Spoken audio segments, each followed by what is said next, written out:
Parliament for them to explain themselves, because I was not aware that they contracted themselves into these agreements, that they signed forms.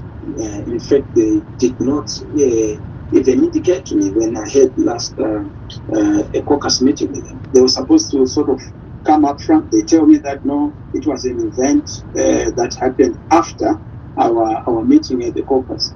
So we did not have an opportunity to tell you, but it's a big issue on the part of the chief whip, Mr. Mtsami MP, who has to explain. So I've summoned them for a caucus tomorrow, and we are going to read the right act. We don't do things that way. You don't prioritize self. When you're in public office, never ever make a decision that gives yourself a first advantage before you think about the people you serve. We have had instances in the past, and I can tell you this because it's a Zoom platform. When I was in Parliament, they gave stands to all members of Parliament. I was in the SROC as the head of legal and procedural affairs. So SROC is the decision-making for the leadership body within Parliament. I opposed it. I was in the minority because ZANU-PF supported it in then and others. But when we opposed it, I went on to say, look, I will not take this. Forms were supposed to be filled in at CPZ. Up to this day, I have not taken that stand, and I will not take that stand, because from a position of principle, you can never be attracted to trinkets, because of one OP. It's always a danger. It's normally when they say porridge around your mouth, you got it eaten. And that is what has happened. ZANU-PF people have been giving themselves a lot of money, ministers, deputy ministers.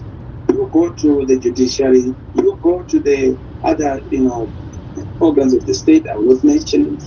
I've got all the details. You will be shocked to look at the money that they've been doling out and the trinkets that they've been giving. But to silence the members of Parliament, they've had to give them 40,000 each. But it's not so much about the CCC. It's actually so much about Mr. Mnangagwa trying to abet Bora Msango within ZANU-PF, because he feels that the MPs are going to vote for themselves, not campaign for him, but campaign for Komana. And to avert that, they've had to try and oil the palms of the members of Parliament. And they couldn't do it for ZANU-PF, only from what I've investigated, and I got a report this afternoon. They had to also do it for CCC. But CCC were not supposed to drink from this poison chalice. They've joined the Pioneer Column, they've joined the Grave Train, and they've crossed the line. I told them that if you don't act accordingly, you know what it means. The citizens are waiting for you, and they are going to punish you and punish you heavily. So that one is already catered for. I don't agree with it. I don't encourage it. I don't support it. I don't believe that people must be talking about their welfare when the nation is, struggling the way we are struggling. If you take 40,000, now I went to a hospital just this week. 40,000 will do so much just to transform the outlook of our hospitals in terms of linen, in terms of the bed that are broken. It's a pathetic situation. The toilets are not functioning. There's nothing, not even bowls, nothing. There's no water. But if you take 40,000, it will do wonders just for a member of Parliament. And for Parliament to then want to behave like it's a bank, or government has turned itself into a bank that is giving loans, for me, defeats any logic. In fact, to call it a loan is to be very